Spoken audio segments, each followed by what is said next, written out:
NTV time, जनता की बात जनता के साथ। अहमदाबाद के बावला नगर पालिका में बावला के नगरवासियों ने घेराबंदी की।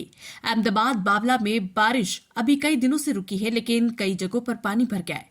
बावला के बलियादेव क्षेत्र की सड़क और उस क्षेत्र के विवेकानंद चालूदा मार्ग पर पिछले 20 दिनों से पानी भरा हुआ है। बावला नगर पालिका द्वारा अब तक इस पानी का निस्तारण नहीं किए जाने से आवास योजना के निवासियों ने बावला नगर पालिका में जाम लगा दिया और तालाबंदी की। पिछले 20 दिनों से यहां स्थानीय लोग कारोबार नहीं कर पा रहे और उनके बच्चे स्कूल नहीं जा पा रहे, जिनकी वजह से वहां की जनता काफी परेशान हो गई है। आखिरकार उन्होंने नगर निगम को तालाबंदी करने का फैसला कर लिया। बावला पुलिस निरीक्षक सहित बावला पुलिस के एक काफिला उस स्थान पर पहुंचा जहां तालाबंदी की गई थी। पुलिस के समझाने के बावजूद लोग नहीं माने। स्थानीय लोगों ने कहा कि जब तक मुख्य पदाधिकारी आकर इसका समाधान नहीं करेंगे तब तक वे ताला नहीं खोलेंगे। बावला नगर पालिका मुख्य अधिकारी के पहुंचने के बाद नगर पालिका के ताले खोले गए। बावला नगर पालिका के मुख्य अधिकारी ने पर्याप्त पानी के निस्तारण का आश्वासन दिया। मुख्य पदाधिकारी ने स्थानीय लोगों से कहा कि उचित समाधान कर स्थायी समाधान निकाला जाएगा। गुजरात अहमदाबाद से यज्ञेश गोस्वामी की रिपोर्ट। मारू नाम चौहान बलदेवभाई ईश्वरभाई, हूँ विवेकानंद टाउनशिप नो चेरमेन छूँ, चलोड़ा आवास में।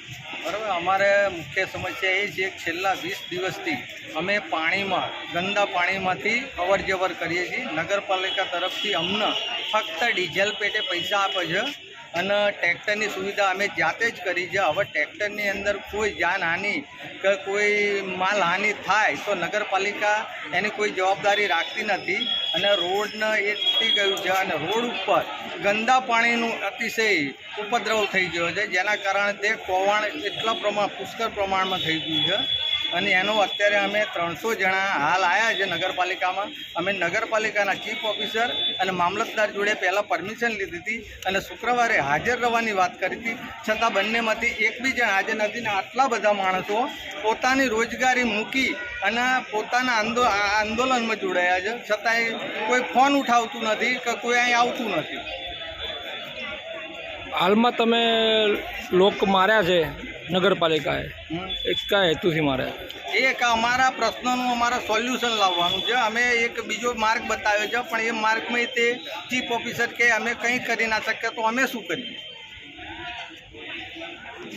मारू नाम लकुम भावनाई एम छे।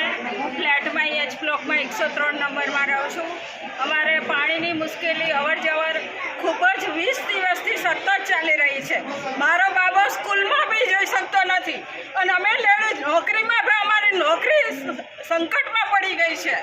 आना हिसाबे अमने कोई रस्तानुं निराकरण लाववामां आवतुं नथी। मारो बाबो स्कूल में जई सकतो नहीं, परीक्षा आपी सकतो नथी અને પાણી અમારા ટ્રેક્ટરની સુવિધા અમે ટ્રેક્ટરમાં ચડી શકતા નથી। કેવી રીતે અમારે બહાર લેડીઝને જવું આવવું બહુ જ મુશ્કેલી થઈ પડી છે અમારે નોકરી જવા આવવા માટે।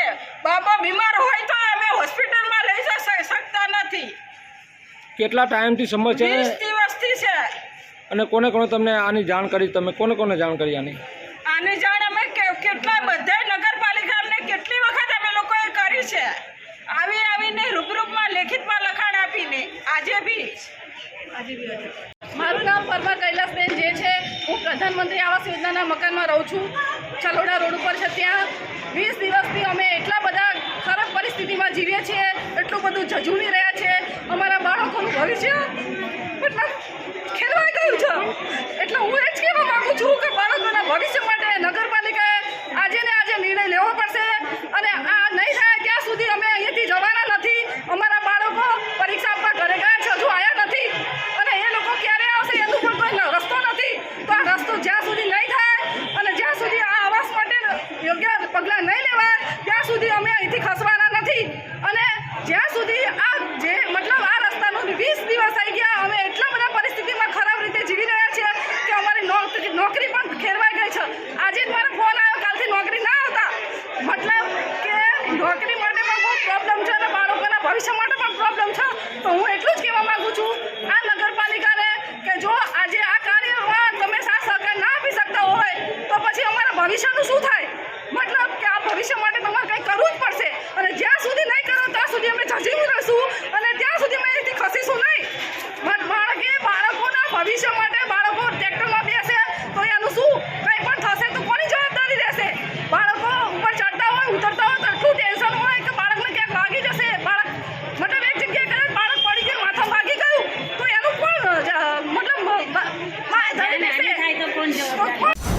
खबरें तो देश से बहुत आती हैं, लेकिन कुछ खबरें दिन भर की सुर्खियां बन जाती हैं।